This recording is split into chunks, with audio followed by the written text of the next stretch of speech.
On est le 14 avril, il est 11h49 le soir. Je viens d'apprendre le décès de Michel Louvain.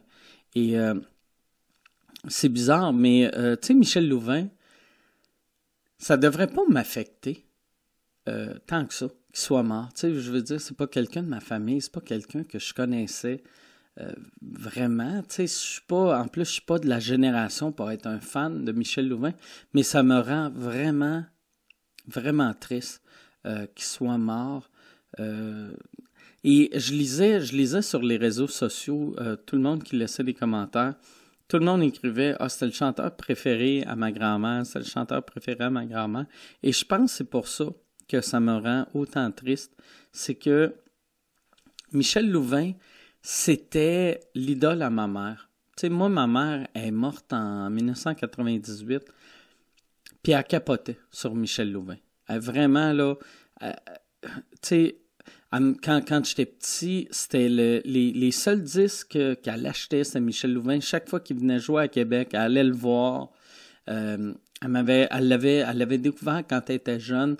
D'ailleurs, tu sais, son show au Palais Montcalm, qui avait un émeute, ma mère était là, ce soir-là. Puis depuis ce jour-là, elle a toujours capoté sur Michel Louvain. Et moi, j'ai fait dans ma vie, dans ma carrière, j'ai fait des belles rencontres avec des légendes vivantes, des légendes qui sont maintenant mortes. Et la seule personne que je pense que ma mère aurait capoté que j'ai rencontrée, c'est Michel Louvain. Parce que ma mère est morte avant que je sois connu. Et je me rappelle, quand j'ai rencontré Michel Louvain, il était tellement fin, tellement... Quel gentil monsieur. Un gentil monsieur, puis un beau monsieur. Puis tu comprends pourquoi toutes ces madames-là tripaient dessus. Je l'avais rencontré, je faisais le show de Pénélope, son talk show à Radio-Canada. Puis Michel Louvain, c'était, je me rappelle plus c'est qui les autres invités, mais je me rappelle un des autres invités. C'était Michel Louvain, puis on avait parlé backstage, puis j'avais dit à quel point que ma mère capotait sur lui. Et ça avait vraiment de l'air de l'avoir touché. Tu sais, des fois, tu rencontres du monde, puis tu te dis « Hey, mon frère t'aime bien » ou « Ma mère t'aime bien » ou « Mon père... » Puis ils s'en contre Chris, là. Tu sais, quand ils sont pas sur stage, ils se calissent de ses fans, mais pas Michel Louvain. Michel Louvain, ça avait vraiment de l'air de le toucher, puis de l'intéresser, puis il posait des questions à propos de ma mère. Puis là, quand j'ai raconté que ma mère était morte, il avait de l'air triste que ma mère était morte. C'est quelqu'un qu'il n'a jamais rencontré, puis ça avait de l'air de le toucher.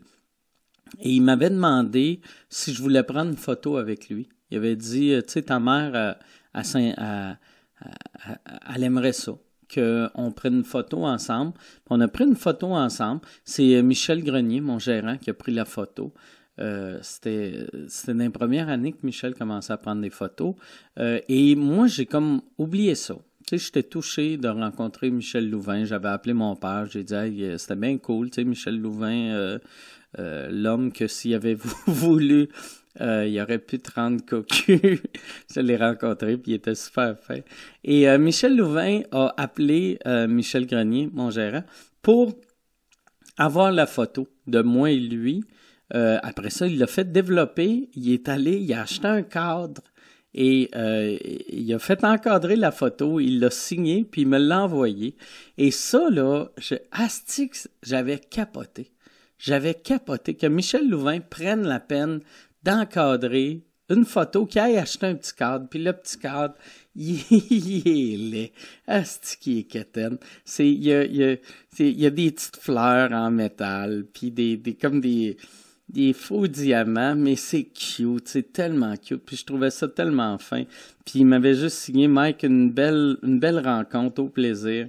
Michel Louvain. Puis ça m'avait tellement touché. D'ailleurs, quand j'ai construit mon studio à la maison pour mes podcasts, c'est ce cadre-là, il est dans mon bureau.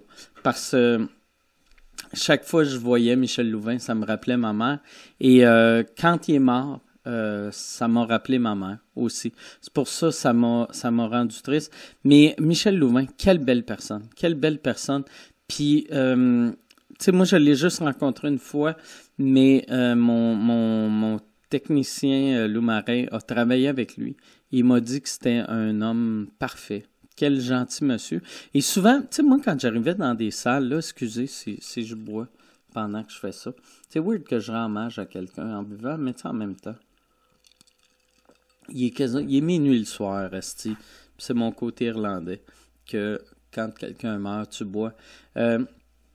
Michel Louvain repassait ses pantalons avant chaque spectacle. Ça, j'ai souvent entendu ça quand j'arrivais dans des salles. Si Michel Louvain avait joué la semaine avant ou la veille, il y avait tout le temps quelqu'un qui me disait « Chris, c'est bien drôle, tu sais, il arrive, c'est lui qui fait ses tests de son lui-même, puis il repassait ses pantalons. Il repassait ses pantalons avant son show. C'était son rituel de passer ses pantalons. Tu sais, il aurait pu engager quelqu'un pour passer ses pantalons, mais pour lui, c'est important de repasser ses pantalons. Et il aurait pu pas repasser ses pantalons et pas demander à personne de repasser ses pantalons. Tu sais, c'était quand même un bonhomme de 80 quelques années. Fait que, tu sais, à 80 ans, tu fais encore des shows, tu peux être fripé. Tu as le droit. Si ta face est fripée, ton linge a le droit d'être fripé. Mais pas Michel Louvain. Michel Louvain, il se disait, les madames qui ont payé pour me voir en show méritent que je leur donne mon meilleur et que je sois beau. Tu sais, ça faisait partie de sa job d'être beau, d'être slick, d'être un gentleman. Et il en donnait tellement à ses fans. Et j'ai trouvé ça beau aussi, c'est niaiseux, là, mais j'ai vu dans l'espèce de communiqué qui ont sorti pour annoncer sa mort, pas un communiqué, c'est que je suis rendu showbiz. Le truc nécrologique, tu sais, qui écrivent là, ces sites des salons funéraires. Je sais pas c'est quoi le terme exactement, mais tu sais, qui parlent de il laisse dans le deuil sa femme, son ci, son ça. Et j'ai trouvé ça beau qu'ils ont mentionné son amoureux. Que ça disait qu'il laisse dans ce deuil, je vais le sortir, il laisse dans le deuil son conjoint Mario Théberge, partenaire privilégié des 25 dernières années. Et quand j'ai lu ça, j'ai trouvé ça beau pour son chum, tu sais, parce que Michel Louvain est d'une époque que tu pouvais pas sortir du garde-robe si tu voulais avoir une carrière, et même si tout le monde savait qu'il était gay, il pouvait pas sortir du garde-robe. Et je me sens mal pour son chum qui a été... tu sais, ça doit être dur. Si t'as ton chum que tu veux dire à tout le monde, si on s'aime, ça fait 25 ans qu'on s'aime. Surtout 25 ans, ça veut dire qu'ils se sont rencontrés dans la cinquantaine. Michel Louvain, il aurait pu sortir du garde-robe. Ça l'aurait pas affecté sa carrière, aucunement. Même moi, un moment donné, après ma rencontre avec lui, quand je parlais au monde, je disais, mais ça, Michel Louvain devrait sortir du garde-robe.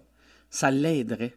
Asti, ça ferait audacieux. Tu sais, un bonhomme qui sort du garde-robe. Il l'a pas fait de son vivant, mais il l'a fait après sa mort. Et ça, je suis pas mal sûr que c'était lui qui voulait faire ça pour rendre hommage à son amoureux. Et je veux juste... je sais que ça me surprendrait que, que Mario Théberge soit un de mes Patreons, mais je veux offrir mes sympathies à tout le monde qui était proche de Michel Louvain, son chum, ses amis, son équipe, tout le monde, mes sympathies. C'est tellement un bon monsieur. Et moi, je suis pas quelqu'un de croyant. Moi, je pense après la mort, c'est la fin. Mais dans des journées comme aujourd'hui, j'espère qu'il y a quelque chose après la mort. Je le souhaite vraiment pour ma mère. Parce que s'il y a un paradis, s'il y a quelque chose après la mort, ma mère est en train de capoter en ce moment. Elle est au paradis et là, elle voit son beau Michel arriver, les pantalons calissement bien repassés. Puis ça va être le plus beau jour de sa mort. Le plus beau jour de sa vie après sa mort depuis 1998. Alors, c'est ça. C'est ça, je voulais juste vous parler de ça. Merci beaucoup d'avoir écouté. Et c'est ça, c'est tout. J'espère que vous allez bien. Et that's it. Allez vous coucher.